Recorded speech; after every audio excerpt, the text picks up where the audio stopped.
buscar os textos do professor João Carlos, você já sabe. O último é o Prêmio Jabuti, na área de filosofia, com esse título lindíssimo. Que é um pouco a cara do João, porque o João adora gatos. Quantos tem hoje? Só 4. Já teve 9, 10. 10, a média era 10. Que houve depopulação. Isso é um problema. Então, o livro, para quem não conhece ainda, eu recomendo. Eu não tive tempo para ler todo, mas já li uma parte, gostei muito, estou gostando muito. Gatos, peixes e elefantes. A gramática dos acordos profundos, que é uma espécie de revisitação, reflexão muito poderosa do trabalho do Wittgenstein, a partir de certos aspectos, que não sei se João já leu, ainda não houve tempo, né, João? Mas já ouviu falar, e diz muito pra gente. Eu acho que, eu não conheço toda a produção do João, mas quando eu comecei a ler, eu disse, mas isso aqui é um prato para nós, da antropologia, porque é muito interessante, é um pouco a minha percepção, que o João depois pode corrigir, que a filosofia tem se aproximado da antropologia, tem feito, digamos, certas incursões no terreno da filosofia. E eu comecei a perceber isso assim que eu comecei a ler o livro, quando ele fala em organização da experiência, pensando nos chamados acordos e desacordos profundos. Eu disse, isso está me soando familiar. Até que João, eu acho que ele dá um pouco de primazia à sociologia, mas eu acho que a primazia é nossa. Eu me vejo ali como antropóloga muito mais, ou seja, o que eu descubro a essa altura é um Wittgenstein meio antropólogo, ou não é antropólogo, é um pouco demais, né? É um Wittgenstein se aproximando, ou espécie de João Carlos Salles Pires, porque a interpretação é dele, no instante do Robert Mogelan, é muito interessante, dá um pretexto, não é? Mas ele faz uma incursão muito interessante, porque eu acho que ele já vinha fazendo. Enfim, e a antropologia e a filosofia aí diz muito às pessoas que são da antropologia. Eu estou gostando muito de ler o livro, tenho aprendido muito. E passo a palavra, estou conversando já demais, a palavra para o professor João Carlos. E os gatos. Os peixes. Peixes. Pela ordem são os gatos primeiros. Claro, né? Claro. Dizendo. Gatos, peixes e elefantes. Você sabe que, primeiro, uma alegria estar aqui com Rosário. Sei disso. Não sei se vocês sabem, mas Rosário é culpado ou responsável. Ele sempre me lembra isso. Eu acho que é para eu ter o sentimento de culpa, mas eu não tenho. Foi a melhor coisa que eu já fiz aqui dentro. Tá vendo o que acontece? É o seguinte, eu estou aqui há muito tempo também, mas eu era absolutamente avesso, por exemplo, à participação em atividades políticas. Cargos. Cargos, é verdade, completamente avesso. Né? E retornando com o meu doutorado, né? Assim, calmo, voltando assim à cidade inocente e puribesta, né? Sentado ali numa árvore que já não existe, já não existe mais ali. Aí Rosário disse, por que você não se candidata para ser o representante, naquele momento, dos adjuntos, né? Na congregação? Né? Aí começou tudo. Essa a forma inocente, assim, cativante, eu acho que você deve fazer isso, etc. E aí, claro, você se mobiliza, a gente começou a resistir, por exemplo, a uma tentativa de nos tirar daqui de São Lázaro. Lembra, João? Duríssimo. É impressionante, você já... A UFBA sempre esteve na mira do mercado imobiliário. Mas esse cerco segue, porque o Serviço Social, acabei de ouvir, que estão numa maior negociação para ir lá para o 2 de julho, no prédio e tal. É isso. Essa é uma das portas que estão se abrindo, digamos assim, tem que ser bem discutidas. Mas eles queriam tirar a gente daqui. Foi duríssimo. Né? Queriam tirar a gente daqui, alienar esse terreno, imagine que paraíso para o mercado imobiliário. Mas isso aí deve seguir. Mas continua. Esses caras são terror. Continua isso em relação à residência da Vitória, estudante da Vitória, muito forte em relação à residência da Vitória. De vez em quando aparece um político com alguma proposta de, não, nós vamos compensar isso dando um prédio em tal lugar. Essas coisas acontecem. Pois bem, mas aí, essa é um lado da minha... Mas eu continuo, eu acho que o tempo todo eu tentei continuar sendo professor de filosofia, e acho que toda essa mobilização foi para defender esse nosso direito a fazer um bom trabalho acadêmico, uma boa interlocução filosófica. Esse livro tem um significado para mim especial, não é só porque ganhou o Jabuti, não, mas o que significa ter ganho esse Jabuti nesse cenário. eu saio de uma gestão, 8 anos de mandato, né? E aí eu tiro uma licença-prêmio, porque eu sou daqueles que ainda tinham licença-prêmio. Né? Você sabe que eu nunca tirei licença-prêmio, eu sou louca. Pois é. Eu gozei a licença-prêmio ali, aproveitei isso aí e em seguida fiz um pós-doutorado. Então esse livro Nos Estados Unidos. Nos Estados Unidos. Esse livro é o resultado, na verdade, do pós-doutorado. 1 ano de trabalho concentrado. É como se eu tivesse feito uma tese de doutorado com em aquele 1 ano. Souza, né? Ele é argentino? Ele é cubano de origem. Cubano de origem. Você faz referências muito delicadas aí. Ele é uma pessoa, um doce e um Competente, intelectual competentíssimo, ativo e está com 85 anos, está prestes a publicar mais um livro. Que eu considero assim, uma virada, me permito dizer assim, uma inclinação, não é uma virada, é uma inclinação em direção a Wittgenstein. Não conhecia o Ele está, a pouco e pouco, eu conheço desde 2005, estamos conversando, e eu tenho percebido que ele tem sido mais sensível a algumas noções wittgensteinianas, né? E aí isso é uma das coisas que me anima muito nesse diálogo com ele. Pois bem, mas eu fui, claro, com muitas motivações para tratar essa questão. Uma motivação política era aquilo que nós tínhamos enfrentado, as grandes divergências, os grandes conflitos que dividiram o país, famílias, pessoas, né? A gente parecia que as águas ali se separavam nitidamente, né? E você tinha de um lado obscurantistas, de outro lado supostamente não obscurantistas. As águas se misturam mais do que a gente pensa, né? E essas divisões não são tão precisas assim. Há conflitos, a gente tem que separar então que são conflitos intensos. Você pode ter um conflito intenso, um desacordo intenso numa briga de trânsito. Isso não é um desacordo profundo, no sentido mais técnico do termo, quando você tem visões de mundo que são immiscíveis, incomensuráveis, né? Não podem se misturar, né? Então, só para vocês entenderem, essa foi uma motivação e, no fundo, foi uma tentativa até de refletir sobre certas possíveis ilusões. Aí eu acho que vocês têm a dizer mais do que eu tenho a dizer sobre isso, acerca do diálogo entre culturas distintas. Há um textinho que eu vou ler para vocês, que eu sempre achei admirável, encantador, num dos livros que eu mais gosto, que é o livro do Lewis Carroll, né? Alice através do espelho de Alice, o País das Maravilhas. Nesse texto há uma passagem fantástica, que quando Alice encontra um unicórnio. E você percebe que os dois se surpreendem, né? Completamente. O unicórnio se surpreende porque, para ele, crianças eram animais fantásticos, absurdos. E para Alice, o unicórnio era um animal fantástico, absurdo. E aí o unicórnio propõe um pacto, né? Que é belo, mas antecipo dizendo que não é Wittgensteiniano. Ele diz: está bem, agora que nos vimos um ao outro, disse o unicórnio, se você acreditar em mim, acreditarei em você. Negócio fechado? Sim, se isso lhe agrada, disse Alice. Essa ideia de que você pode realmente superar diferenças gramaticais profundas com um pacto como esse, é algo que não é de Wittgenstein, né? Em certa medida, Wittgenstein suspeitava de certas noções, como a noção de empatia, né? Assim, da capacidade de você se colocar no lugar do outro completamente, né? Despojado de seus preconceitos, né? Por completo, né? Como se você fosse vestir, calçar os sapatos do outro, na expressão mais clássica, né? E somente assim você poderia ter um diálogo. Talvez Wittgenstein fosse aquele que dissesse: não, você vai ter que fazer o diálogo com a diferença, aceitando a diferença, não imaginando que você vai aplanar a diferença completamente. É acreditar. Pois é exatamente, né?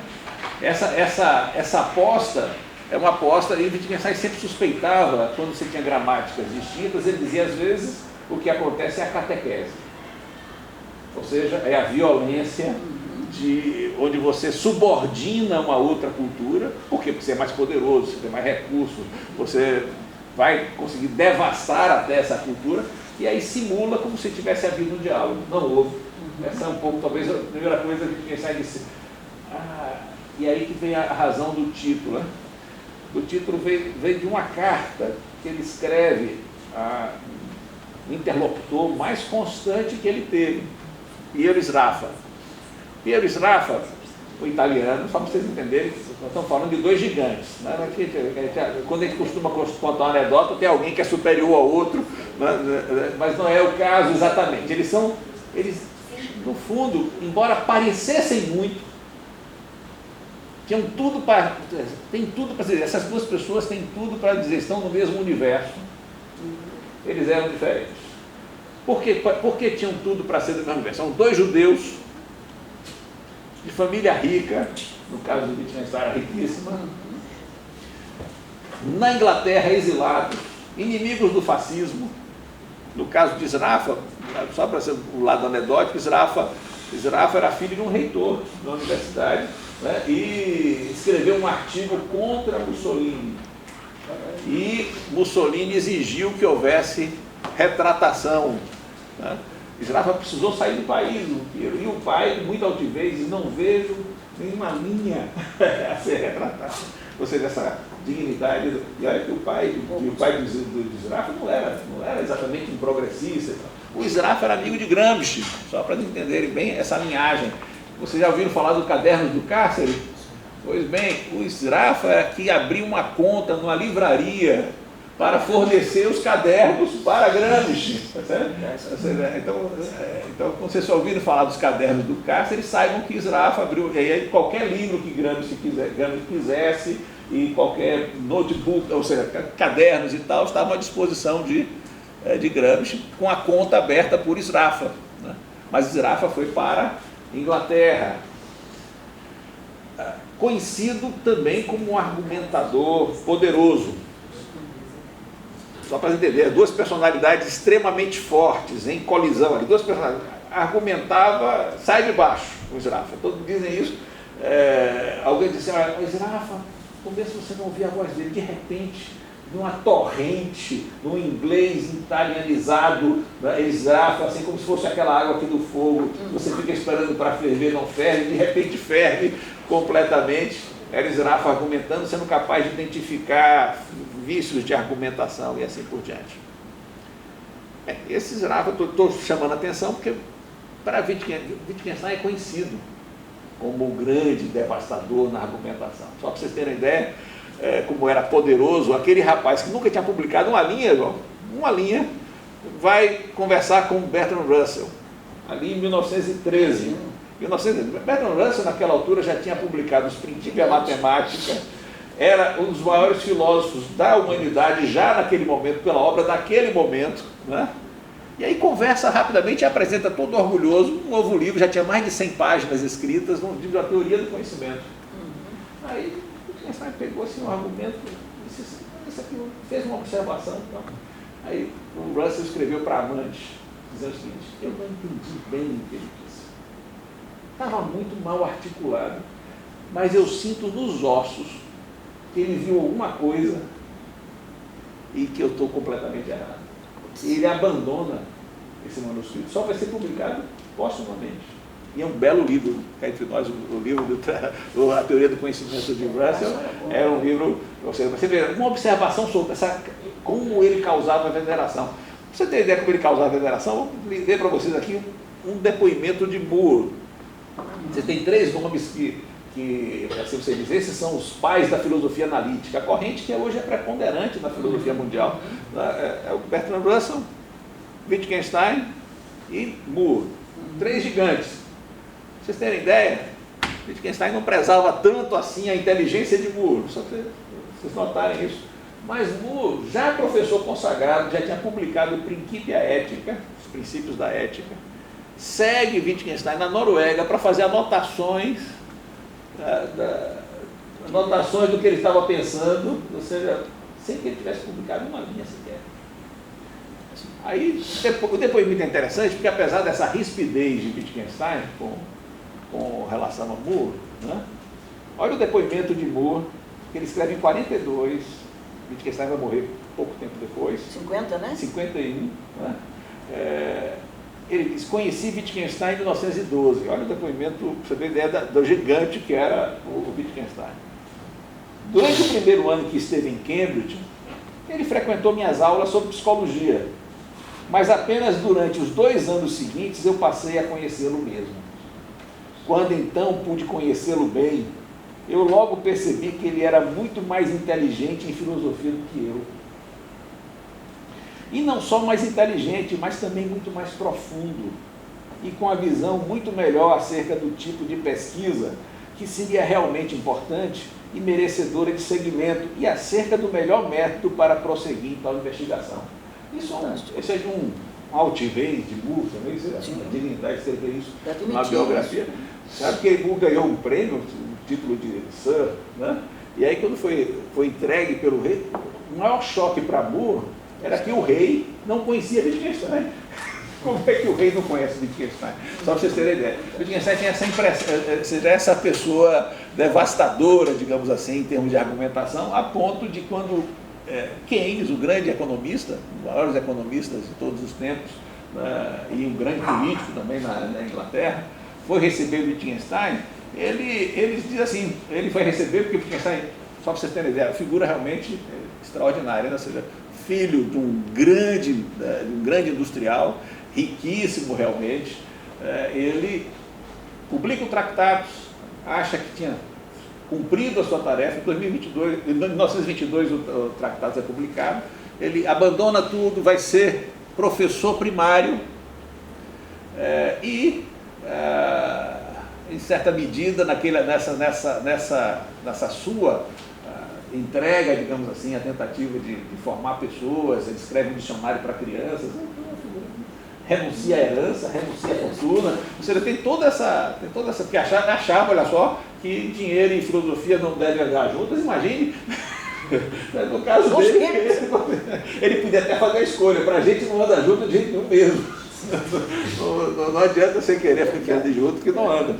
Eu lembro de Carlos Costa aqui dizendo aqui, Carlos Costa, quando eu fui dizer, foi meu professor, e foi um bom professor. Ele era competente, né? Muito competente, elegante como professor, muito elegante. Foi também meu. E eu lembro que eu devo muito a ele, assim, nesse sentido, assim, por ficar encantado também com filosofia, com Carlos Costa, um nome que precisava ser mais celebrado. O que acontece aí, Carlos Costa, quando eu contei para ele que eu ia sair de economia para filosofia, aí ele disse, então você está escolhendo a miséria digna. Cara do Carlos Costa.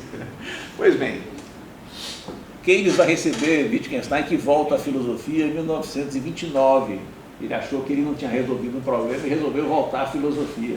Aí Keynes escreve para a esposa, pois bem, Deus chegou. Eu o encontrei no trem das 17h15. Ele tem um plano de ficar, essa que é interessante, ele tem um plano de ficar em Cambridge permanentemente, ele grifa permanentemente. Tomamos chá e enfim me recolhi ao meu escritório para lhe escrever. Vejo que o cansaço vai ser esmagador. Não devo, porém, deixá-lo falar comigo mais de 2 ou 3 horas por dia. Então, você imagina o que era, imagina o que era conversar com o Wittgenstein. Aí o que é que aconteceu? Keynes teve a ideia extraordinária de que, veja, Wittgenstein precisa de um interlocutor. Esse interlocutor não pode ser qualquer pessoa. Tinha um jovem, Piero Sraffa, que tinha chegado exilado e que Keynes abrigou completamente. Foi Keynes que providenciou tudo para Sraffa ter uma bolsa em Cambridge. Né? E ele disse, vou apresentar os dois e eles passam a conversar. Essa é a história. E aí eu posso dizer que é uma assimetria muito grande, porque Sraffa estava, na verdade, fazendo um favor a Keynes. Sraffa, os dois grandes, poderosos argumentadores, com personalidades fortes e que parecem muito semelhantes, olha só, intelectuais, colegas em Cambridge, judeus, com um certo ambiente familiar, tudo isso poderia dizer, não, são dois interlocutores naturais. Sraffa aceita fazer isso e fazem isso por 20 anos. Eles têm registrados 240 encontros. extraordinário. 240 encontros é mais que qualquer pessoa já teve com qualquer orientador. Não é? 240, pense bem, 240 encontros com pauta, não é? Com anotações. Isso foi registrado. Isso é o que está registrado, tem muito mais, claro, mas isso é o que está registrado assim na agenda do encontro de trabalho. Não é? Tanto havia uma simetria que Sraffa, em 1946, em maio, disse: eu não vou fazer mais. Sraffa, Wittgenstein implorou, disse: não, vamos continuar conversando, mesmo que não seja filosofia. Ele disse: mas você vai continuar fazendo do seu jeito. Né? E aí ele rompe em maio de 1946. Por quê? Porque Keynes tinha morrido em abril. Ele já não estou mais obrigado. Porque não devia ser fácil, hein, João? Não era fácil. Entre nós não devia ser fácil mesmo. Ou seja, por quê? Porque era poderoso, era intenso. Nada, não era maléfico, mas era intenso, de uma intensidade que assustava. Era um tipo despojado ou pretencioso, muito vaidoso? Ele era despojado a um ponto, assim, fisicamente, na vista do vestuário, mas era de um... Altivez excessiva. Conta-se, por exemplo, o encontro dele com Karl Popper, né? Uau. E onde essa história, dizem que é lenda, mas que Wittgenstein, enquanto Popper estava falando, tinha um atiçador de lareira que ele ficava, né, atiçando Wittgenstein, e que o Popper dá um exemplo de uma proposição que é educado não ameaçar um convidado com um atiçador de lareira, né? Mas isso é lenda, diz que não havia atiçador. O que acontece? Vejam, essa intensidade é muito grande. E como você se aproxima de Wittgenstein? Aí foi o Birajara Rebouças que primeiro fez lógica. Seu grande professor. Um grande professor. Foi seu grande professor? Eu já estou quebrando um pouco a coisa. Eu já tinha um pouco de curiosidade, mas não vou fazer mais nenhuma pergunta. Eu acho que Bira foi mais um grande amigo. Né? Até foi, só para você ter uma ideia, Bira era um amigo que me permite fazer essa confidência geral. Eu era assim, quando chegou aqui um professor da USP para dar aula, tempos atrás, e percebeu assim, né, que todos os antigos professores da casa tinham um afeto especial, disse: você é um alfangateiro do departamento, né? Porque era o Birajara, Fernando Rego, Elmar Schneider, Álvaro Menezes, olha para isso, a lista de... Olha isso, Rui Simões, o próprio Rui Simões, com suas extravagâncias. Exato, mas todos eles tinham um certo carinho nesse sentido. Né? O Birajara foi a pessoa que me atraiu e que me acolheu, que foi meu orientador de mestrado. Mas um orientador singular, porque orientou relativamente pouco, digamos assim. Imagino. Eu lembro que faltavam assim, poucos meses para eu entregar o trabalho, e eu cheguei, eu fiz um certo trabalho sobre a filosofia de Durkheim. Né? Ainda sou muito durkheimiano em muitas coisas. Né? Tem coisas que colam. Né? Vocês devem entender o poder da reflexão de Durkheim, a ideia digamos assim, dessa aura que envolve as sociedades, etc. Muito esse lado fundamental na constituição, né? Do que eles tinham chamado até de hiperespiritualidade. Mas naquele momento eu estava cansado e disse: não, Bira, eu não vou fazer mais um trabalho sobre Durkheim, quero fazer sobre Popper. Qual foi a atitude do orientador? Não mexeu uma palha para me dissuadir, pegou uma pilha de 10 livros de Popper naquele de uma biblioteca gigantesca e passou, vai embora. Mas você não foi. Eu me orientei. Mas foi um grande amigo, um grande interlocutor, uma pessoa de uma grande dignidade. Você sempre teve muito afeto por ele. Uma grande dignidade, assim, uma coragem. Essa pessoa que ele está referindo, me permita, João, Birajara Rebouças, foi diretor daqui da faculdade, em algum momento, não me lembro agora, e era da filosofia, né? Exatamente. Interessante, numa época onde, que aliás é muito semelhante a essa época aqui em Cambridge, porque se você notar esses interlocutores grandes aqui, eles mal publicavam. Não tinha nenhuma pressão. Há até um elogio da cultura da oralidade, que era muito importante para construir uma densidade de reflexão em Cambridge. A gente está perdendo essa cultura da oralidade, a pressão produtiva e produtivista está destruindo muito do que era uma trama própria da universidade. Pirajara não publicava. Não publicava. Parece que tinha até gosto. Agora, certo tipo, né? ele fazendo a exposição era um admirável expositor. Competente. Admirável expositor. Lia muito, né, João? Lia muito. Apaixonado, realmente, a biblioteca dele, de Tem milhares de café volumes. e uma coisinha para mastigar. Por favor, fique à vontade. Pois bem, não sei se eu dei o contexto da relação, mas gente, você vê como... E aí eu posso dizer, sem dúvida, que a pessoa que mais teve relação acadêmica com Wittgenstein foi Sraffa. Isso é a primeira. E interessante que o Wittgenstein, até um certo momento, ele escreve em 31 uma anotação que muita gente usa para fazer suas investigações em filosofia. Porque ele escreve o seguinte, vou ler para vocês, e vocês vão entender. Não, Wittgenstein. Escreve uma anotação, que aí é claro que as pessoas, olha, sabendo disso, e sabendo que Wittgenstein depois faz uma consideração no seu prefácio que menciona, prefácio das investigações que menciona Sraffa, né? Aí as pessoas compreendem mal a relação entre os dois. Esse livro começa por uma crítica à literatura, aí vem o lado do especialista em Wittgenstein, criticando a literatura sobre Wittgenstein, sobre a relação dos dois. Porque com todos esses dados objetivos, todos imaginam, evidentemente, então, Sraffa foi uma grande influência sobre Wittgenstein. Essa é a conclusão. E aí, para ajudar nessa direção, há essa anotação de Wittgenstein que ele diz o seguinte: acredito haver alguma verdade quando acho que eu sou realmente apenas reprodutivo em meu pensamento. Creio que nunca inventei uma linha de pensamento, mas que ela sempre me foi fornecida por outra pessoa e mais não fiz do que adotá-la apaixonadamente em meu trabalho de esclarecimento. Foi assim que Boltzmann, Hertz, Schopenhauer, Frege, Russell, Krauss, Luz, Weiningen, Spengler e Sraffa me influenciaram. Pode-se tomar Breuer e Freud como exemplo do pensamento reprodutivo judaico? O que eu invento são novas comparações.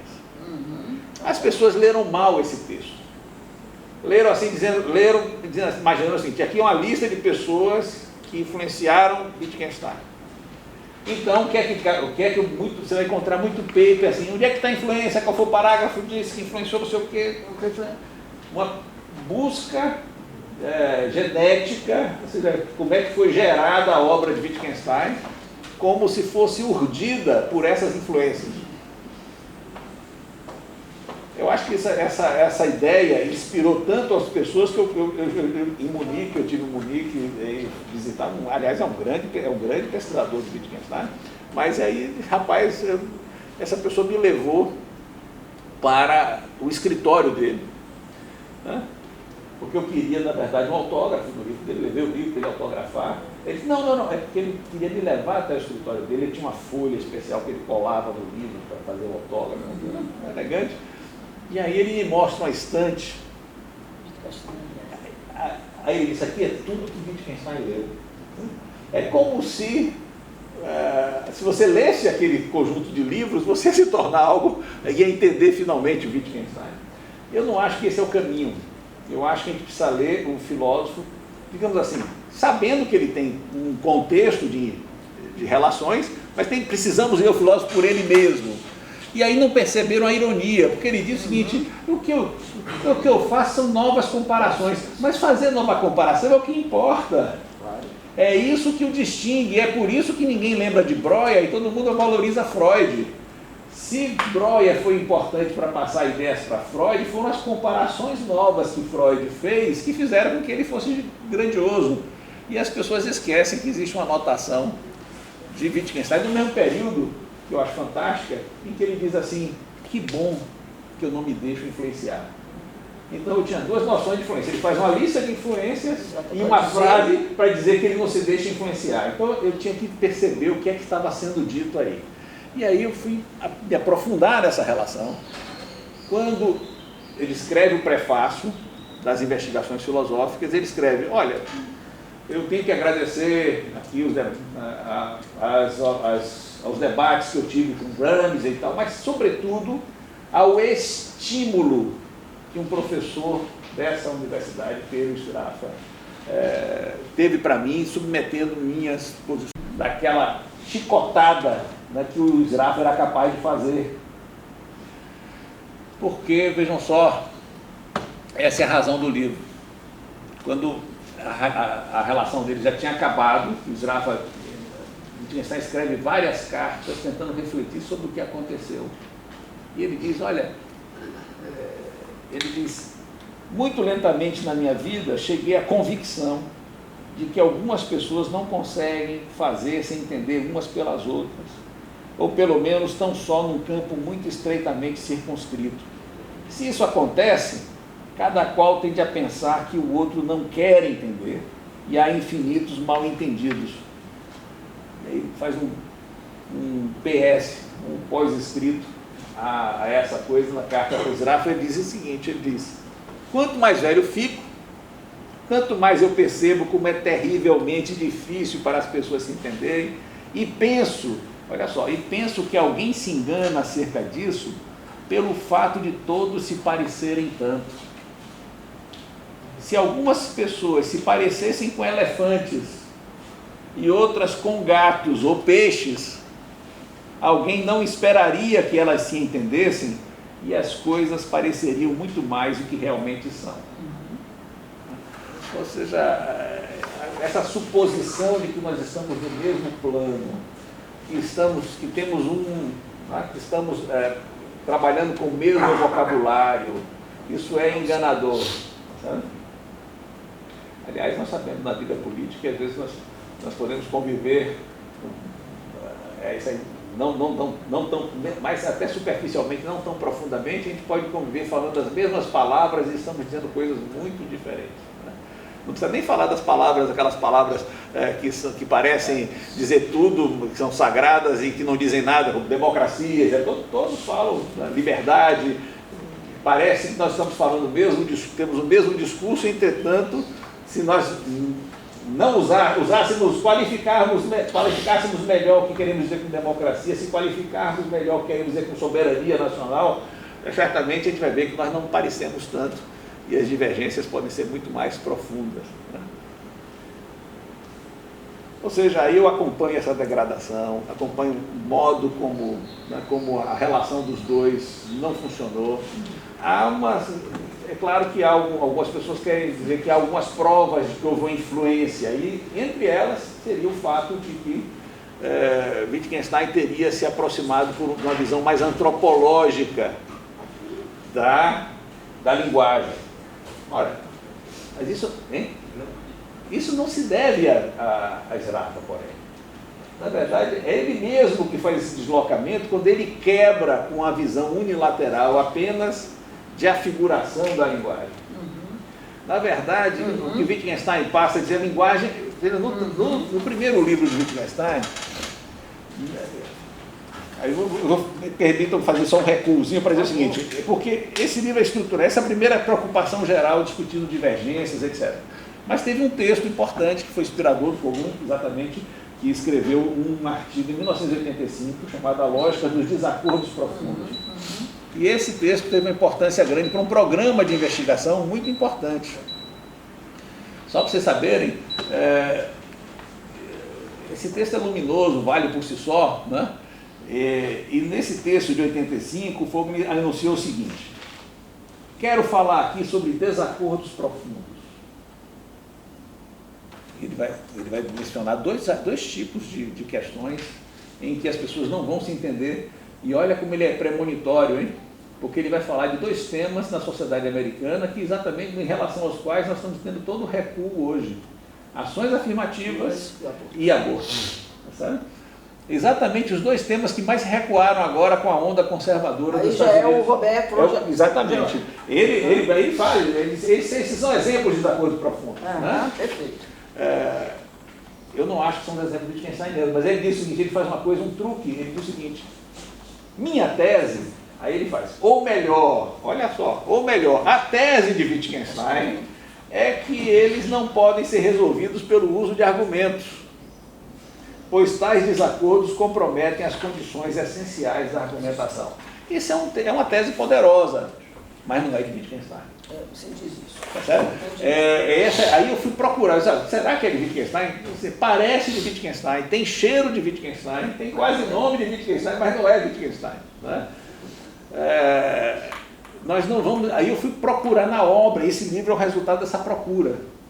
Eu começo a procurar em cada canto da obra se exato essa tese poderia ter sido dita. Essa é a tese de Wittgenstein. A tese que pode ser de Wittgenstein parece essa, mas não é. Eu vou procurar no Tractatus. Tractatus é a primeira obra-prima de Wittgenstein que ele publica em 1922. Né? E nessa obra, veja só, ela é muito famosa porque ele diz, eu vou resumir esse livro aqui, dizendo o seguinte, olha, o que pode ser dito com clareza. E sobre o que não se pode falar, deve se calar. Veja, o que pode ser dito com clareza não tem desacordo, significa que você vai poder fazer uma análise da linguagem, uma maneira universal, única de dizer as coisas, e ao fazer isso você vai ter divergência, você não vai ter desacordo no sentido que as pessoas não se entendem. É o que você diz, um solo comum. Exatamente, é um solo comum, necessário ali para todo mundo. Se houvesse esse solo universalmente, qualquer linguagem que está em ordem tem esse solo comum, esse é o resultado do tratado. E aí, sobre o que não se pode falar, deve se calar. Mas se você vai calar, também não tem desacordo. Você pode ter atitudes diferentes, mas não há um desacordo que se dá na argumentação. Então a tese não é no Tractatus. Aí eu vou olhar como é que essa tese vai se desenvolvendo. Ela vai se desenvolver por uma própria... No caso de Wittgenstein, ela se desenvolve o seguinte, na verdade o que nós temos, o que cabe investigar são os acordos profundos. O trabalho de Wittgenstein é muito um trabalho de verificar como é que nós temos acordo, por exemplo, na nomeação de cores. E aí ele diz, olha, a minha investigação é gramatical porque eu digo que eu posso chamar algo de, digamos assim, de um vermelho amarelado. Se eu pedir ali, Luiz, vai pegar ali para mim um livro vermelho amarelado, por favor, você faz isso? Ele vai trazer um livro laranja, todo mundo vai achar que ele acertou. Mas se eu pedir ele, me traga um livro verde avermelhado, vai ser difícil. Se ele trouxer, ele não está falando a mesma linguagem que nós, ele não está no nosso universo gramatical, há uma incomensurabilidade entre a nossa gramática de cores e uma outra que é possível, mas que não usa as palavras como nós usamos. O que há de novo na obra de Wittgenstein é perceber que é o seguinte, não há uma gramática universal. Não há uma maneira universal de organizar a experiência.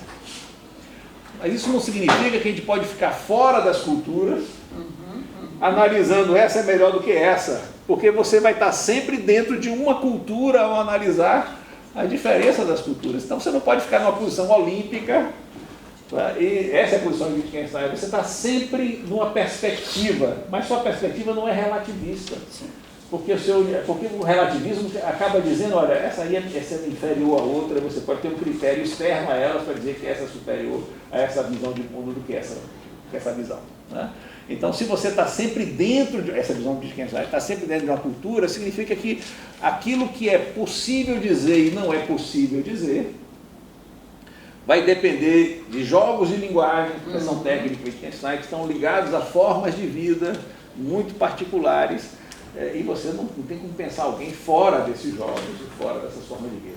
Né? Isso é muito motivado, né, por uma espécie de estudo de expressões da linguagem que não servem apenas para dizer o verdadeiro e o falso.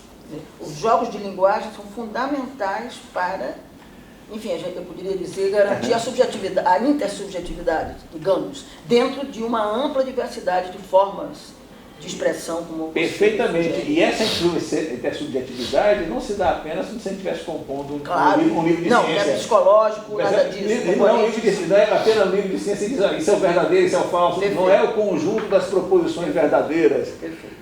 Ela serve para várias coisas. Eu encontrei agora recentemente, que eu estou lendo agora para exatamente o curso que eu estou dando de filosofia moderna, eu voltei a ler um livro que eu tinha lido há 30 anos atrás, né?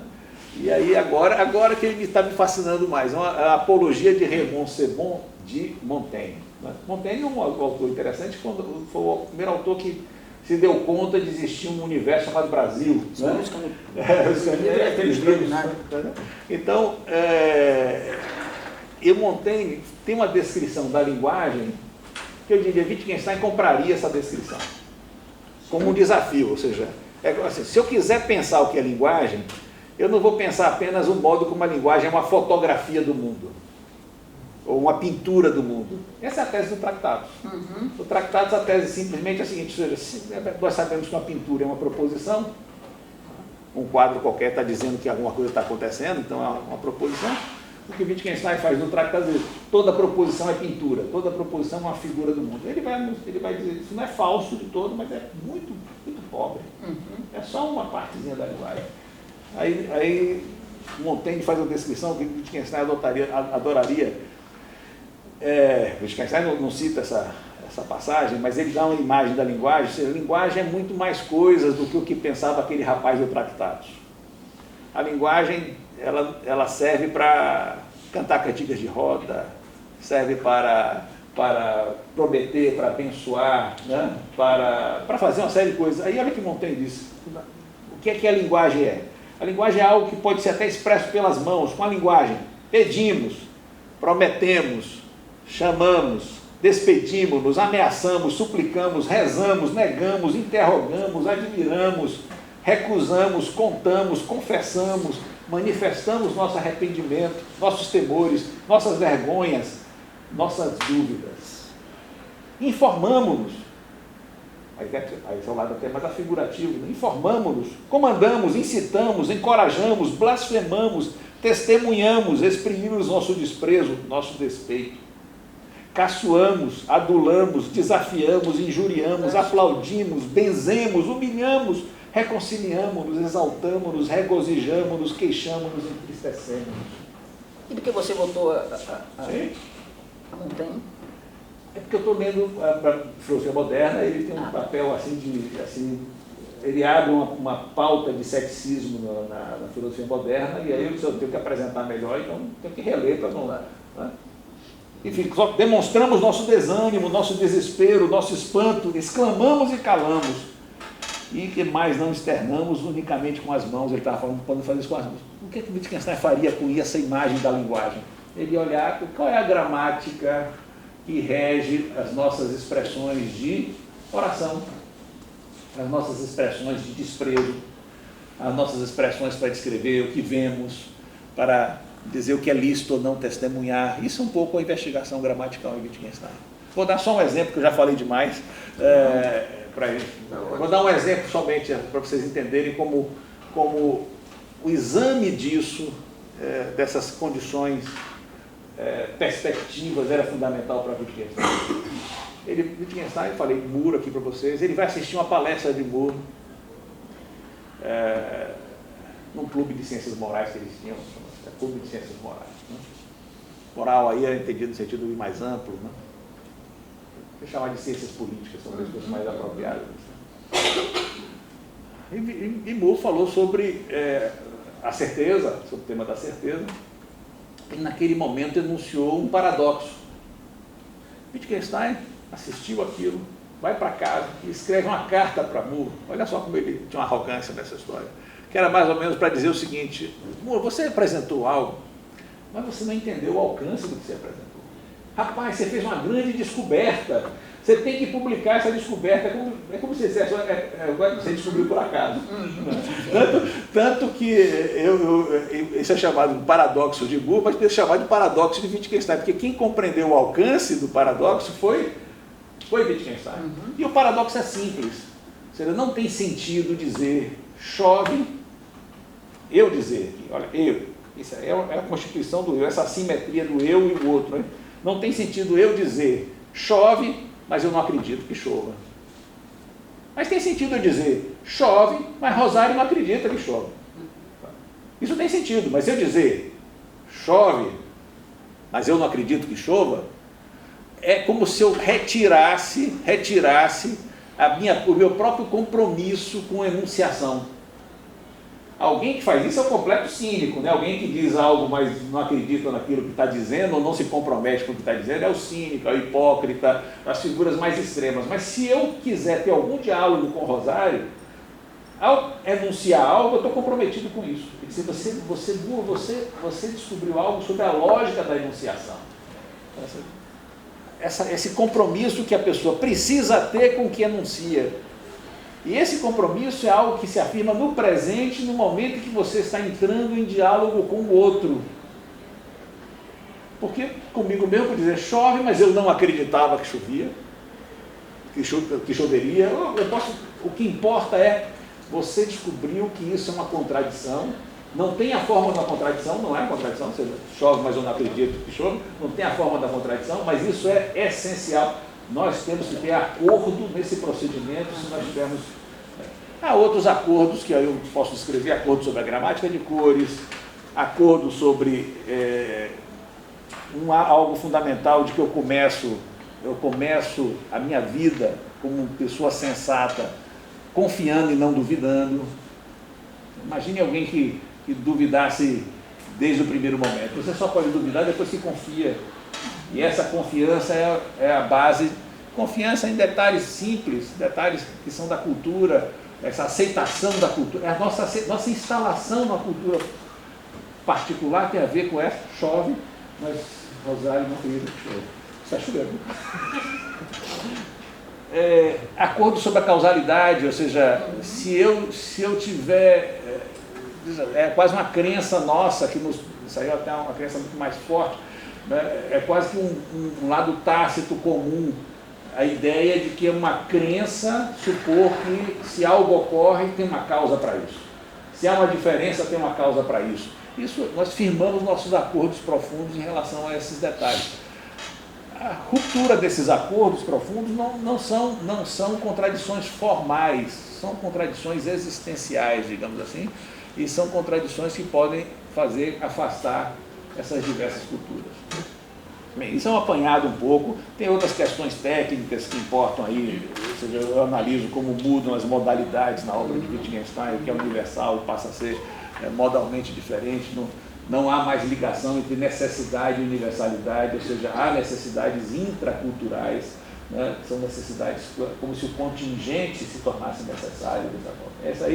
É isso que faz o livro, e me agradou muito, né, quando eu recebi, o livro eu acho que ganhou por causa do título.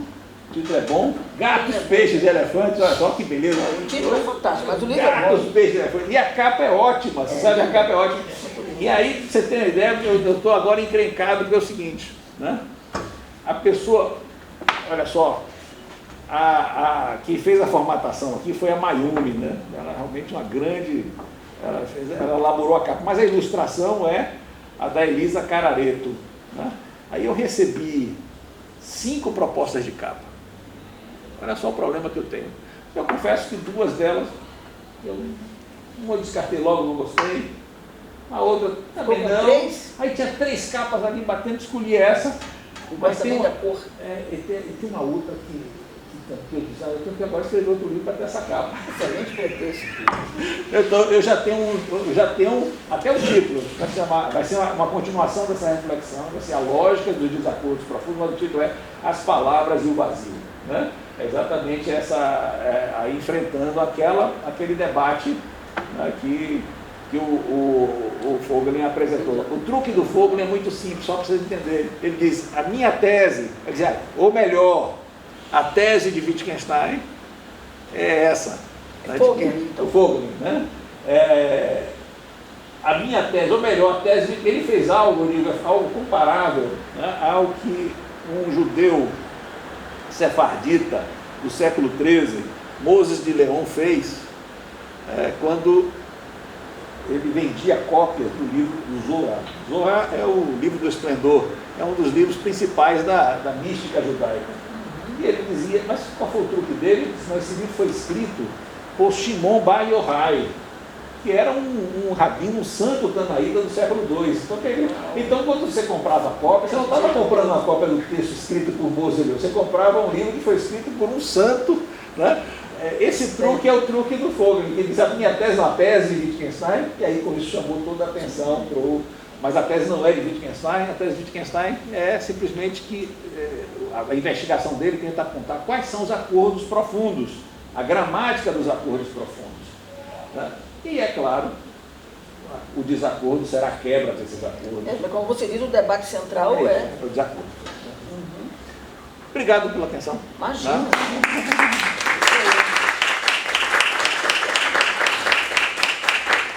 A gente sempre depois fica à vontade para fazer perguntas. Eu já falei demais, vou ficar quietinho agora, que eu estou um pouco acanhada, eu intervi. Pela margem nenhuma, curiosidade. A gente tem uma impressão que hoje as coisas tendem a ser muito... mas se constituir e destruir-se rapidamente. Parece que a gente estabelece algum tipo de acordo e rapidamente passa em desacordo, abandonamos alguma pauta, alguma questão. Pensando nesse período, e a gente tem uma discussão de que isso é um período novo, algo está mais acelerado hoje do que estava acelerado no século XX, por exemplo, quando o Wittgenstein está escrevendo. Eu fico pensando se há uma... como a gente pode dizer, essa aceleração dos nossos tempos tem como ela influenciaria nesses acordos, Tanto seria, por exemplo, esses acordos estariam sendo constantemente afetados ou eles seriam tão profundos que não necessariamente. Posso aproveitar e fazer uma... Você começa o livro por uma coisa que pode parecer óbvia, mas que para mim não é óbvia, porque eu não acompanho as redes sociais. Mas você começa referindo às redes sociais, das redes sociais, e uma espécie de ameaça, não é? Nos termos do Hobbes, por exemplo. Por que você começa... Talvez sinal dos tempos, veja, talvez... Primeiro que, Rosário, as pessoas talvez não entendam, eu sou da época do telefone de manivela. Então, não adianta não, todo mundo sabe que você é bastante jovem. Olha só, é verdade, ou seja, para você fazer uma ligação, você chegava, aí a pessoa atendia, você pedia, me liga para fulano, você não sabe nem que catálogo do telefone, nem de número, porque era tão pouca gente que tinha telefone, né, que era mais ou menos assim, né? Eu sou dessa época, e veja só, quando eu tive computador pessoal, lá no começo, eu sempre acompanhei, mas com essa ressalva. De certa forma, eu resisti. A minha dissertação de mestrado foi datilografada por mim, eu datilografei a dissertação de mestrado. A minha foi datilografada por outra pessoa. Sim, não, eu escrevia na datilografia. Você hoje escreve no computador. Escrevo, claro, né? Escrevo, claro, no computador. Mas entenda, eu acompanhei todas essas questões todas. O que é interessante é que, digo assim, o meio não é indiferente à natureza do conflito. De certa forma, as redes sociais criam uma ilusão de que nós temos uma pauta comum, e é por isso até que a própria violência crescente nas redes sociais reinforma tudo e estende os limites do que é isso. Hoje, vejam só, uma observação que eu devo fazer, eu tenho assistido, eu acho que essa percepção de que nós vivemos mais uma vez, de maneira muito intensa, um paradoxo onde um aumento do desenvolvimento científico e cultural se vê acompanhado de uma extrema degradação cultural. Em alguns momentos que parece que a coisa se equilibra mais, ou seja, você tem um desenvolvimento científico, a degradação cultural não é tão tamanha, mas agora nós estamos vivendo naquele momento de intensificação de uma degradação cultural. Até porque essa plataforma comum que são as redes, essa simultaneidade de tudo que nós vivemos, nos apassiva. Então, a palavra genocídio é pouco para descrever o que ocorre em Gaza, né? Por quê? Porque nós temos não temos apenas a destruição de um povo, nós temos a destruição acompanhada, assistida, né, pela nossa impotência ou conivência, de uma maneira jamais vista. Tá vendo? Então, isso assustava muito o Stefan Zweig, por exemplo, outro judeu austríaco, né, que vem morrer no Brasil, ele se mata em Petrópolis, né? O Zweig, ele escreve um texto, ele escreve uma memória, o mundo de ontem, o mundo que ele viveu, né? E ele se assustava com a simultaneidade. Olha só, em 1942, né, de que você tinha uma notícia e você sabia quase instantaneamente, né, o que estava acontecendo do outro lado do mundo, né? Hoje nós estamos como se estivéssemos lá completamente o tempo todo e a qualquer momento, não só para os grandes fatos, mas para os fatos banais. A gente pode acompanhar o que está acontecendo no mundo a qualquer momento, hoje em qualquer país, né? De uma forma dessa simultaneidade. E essa simultaneidade, em vez de nos empoderar, né, parece que nos parece fazer aceitar a violência como um dado comum constituído em todas as coisas, né? Eu acho difícil. Certamente nós temos a experiência histórica do que foi o nazismo, mas o que nós estamos vendo hoje com o ataque de Trump às universidades, à cultura, e sem recuos, e sem resistência. É interessante que é como se fosse possível dobrar a aposta a qualquer momento e isso fosse uma boa política. É o que ele está fazendo, ele está dobrando a aposta como se fosse uma boa política. É um cenário curioso. Nesse caso, digamos assim, para além das nossas diferenças culturais, olha só a gravidade que temos visto em relação às nossas culturas. Todas as nossas diferentes culturas podem ser absorvidas e diminuídas diante dessa voragem comum que é o avanço das tecnologias, inclusive a digitalização de todo mundo e de todas as culturas. Isso é um risco, digamos, a biodiversidade humana, né? O mais completo, como nunca vimos antes. E essa possibilidade, né, de retomar algumas palavras que nós sempre vimos como significativas do progresso, né, o desenvolvimento tecnológico, a adesão às novas tecnologias, pode não só homogeneizar nossas culturas, né, conservando diferenças de uma maneira talvez até folclórica, né, mas homogeneizar o modo fundamental de ver o mundo, de se relacionar e o que é lícito e o que não é lícito. Esse é um lado.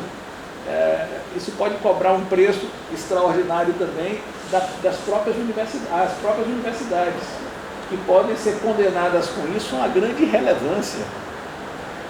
Boa parte das consultas que a gente se fazia na universidade eram mais que feitas. Eu lembro que eu era chefe do departamento de filosofia, sentava do lado ali, qualquer data histórica, o telefone tocava, e as pessoas estavam perguntando na universidade o que aconteceu nesse dia. Tem alguém de história que pode me dizer o que aconteceu no dia 7 de setembro, ou no 2 de julho, ou então na data cívica mais importante do país, que as pessoas esquecem, que é o 25 de junho, todos sabem, dia da independência de Cachoeira, né?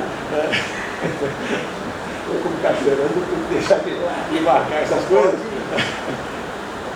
Quem é que vai fazer hoje em dia uma consulta? Quem vai se dar o trabalho de ligar para um departamento para saber alguma informação sobre o que ocorreu em algum momento? É claro que essa informação não vai ser o resultado de uma pesquisa, com uma olhada de um pesquisador, que teria alguma coisa a dizer singular.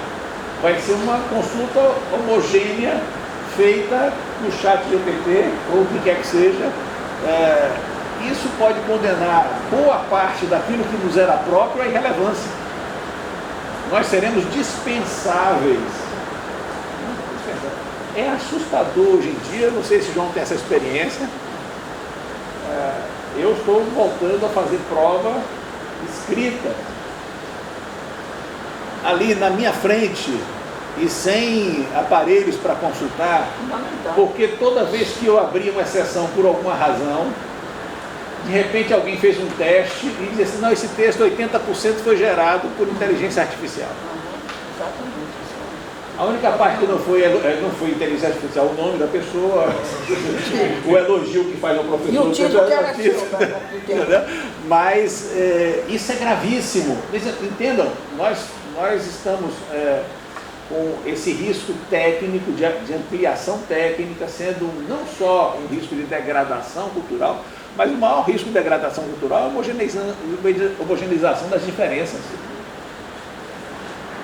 E as diferenças, talvez seja a lição de muito pensar, as diferenças precisam ser preservadas.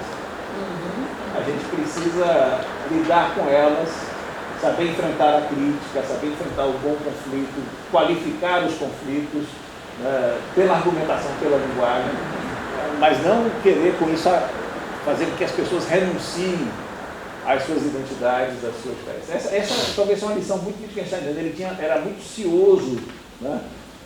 Ele gostava de ser provocado, né? Do acicate da diferença. Tanto que a maior queixa que ele tinha a Sraffa era muito interessante.